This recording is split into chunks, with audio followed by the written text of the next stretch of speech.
வணக்கம் உறவுகள் நண்பர் தமிழ் சொந்தங்கள்லாம் நீங்கள் எப்படி இருக்கீங்க? நல்லா இருக்கீங்க நான் நினைக்கிறேன். நானும் அதே போல் நல்லா இருக்கிறேன். என்னென்னு கேட்டால் 2 நாளாக சரியான பதிவு வைக்கல. உடனே எனக்கு வேண்டப்பட்ட அண்ணா அடித்து எங்கே காணையில் என்று சொன்னார். இல்லையே நான் எல்லாம் நல்லபடியாக தானே வச்சு கொண்டிருக்கிறேன்னு சொன்னோன்னு சொன்னார். சரி, ஓகே, பிரச்சனை எப்படி இருக்கீங்க? நல்லா இருக்கு, நான் நல்லா இருக்கிறேன்னா அதே போல் நீங்களும் சுகமாக இருக்கணும். என்னை தேடி சில நண்பர்கள் அடிக்கிறீங்க. உண்மையிலேயே ஃபேஸ்புக்கை பாருங்கள், என்னுடைய வன்னிமலத்தில் யூடியூப்பை பாருங்கள்.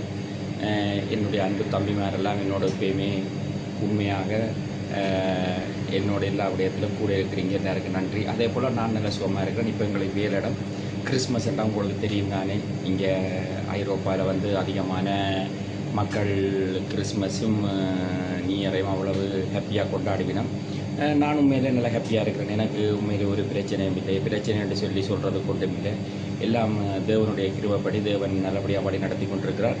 அதே போல் நானும் இந்த முறை கிறிஸ்மஸ் ஆராதனையை வந்து உங்களுடைய ஒரு சேர்ச்சுக்கு சென்று நாங்கள் பார்க்கலாமென்று வாஞ்சிக்கிறோம். அது தேவனுக்குள்ளே நானும் தொடர்ந்து ஜெபிச்சு கொண்டிருக்கிறேன். அந்த காரியத்தை தேவன் பார்த்துக்கொள்வார்.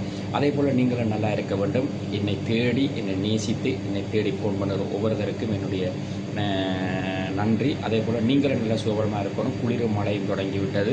இந்த நாட்களில் உங்களுக்கு குளிரும் மழையும் இனி கடுமையாக இருக்கும் என்று நான் நம்புகிறேன். ஜனவரி பிப்ரவரியில் சினோ கடுமையாக கொட்ட தொடங்கும் என்று நான் நினைக்கிறேன். அது காலநிலை அப்படின்ட்டு தான் ஃப்ரான்ஸில் வந்து கணிச்சிருக்கிறார்கள். அதோட 2024 ஒரு புது பலமுள்ள ஆண்டாக இருக்கும் என்று நான் விசுவசிக்கிறேன். 2025 நல்லபடியாக கடந்த முடிவுக்கு வந்திருக்கிறது.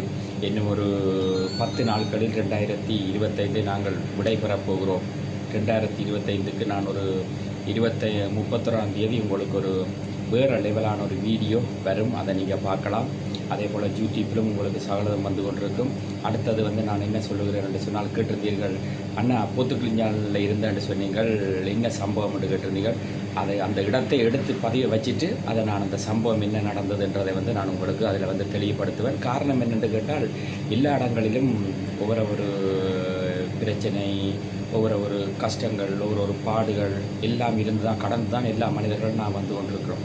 அதே போல் நீங்களும் ஒவ்வொரு இடங்களிலும் கவனமாக இருங்கள். உங்களுடைய போக்குவரத்துகள், உங்களுடைய வீடுகள், உங்களோட வாகனங்கள் எல்லாம் கவனமாக இருக்கணும். மற்றது வந்து நீங்கள் வாகனம் ஓடும் பொழுது மிக மிக கவனம் என்னென்னு கேட்டால், நான் நேற்று ஒரு இடத்துக்கு போய்கொண்டிருக்கும் பொழுது ஒரு சின்ன ஒரு கெமியம் கொண்டு வந்து அடித்து விட்டான். என்ன தான் பின்பக்க கண்ணாடியெல்லாம் சுக்குநூறாக போயிட்டு அதில் ஒரு 10 நிமிஷம் வெயிட் பண்ண வேண்டியாக போயிட்டு அப்படி ஒவ்வொரு சம்பவங்களையும் நீங்கள் பார்த்து கடந்து கொண்டிருக்கிறீர்கள். கவனமாக இருக்க வேண்டும். தேவன் உங்களோட கூட இருக்கிறார். உங்களுடன் கூட இருந்து விடைபெற்றுக் கொள்ளுகிறேன். உங்கள் வன்னிமலத்துளி யூடியூப் நண்பன். நன்றி, வணக்கம் நண்பர்கள், தமிழ் சொந்தங்கள் அனைவருக்கும்.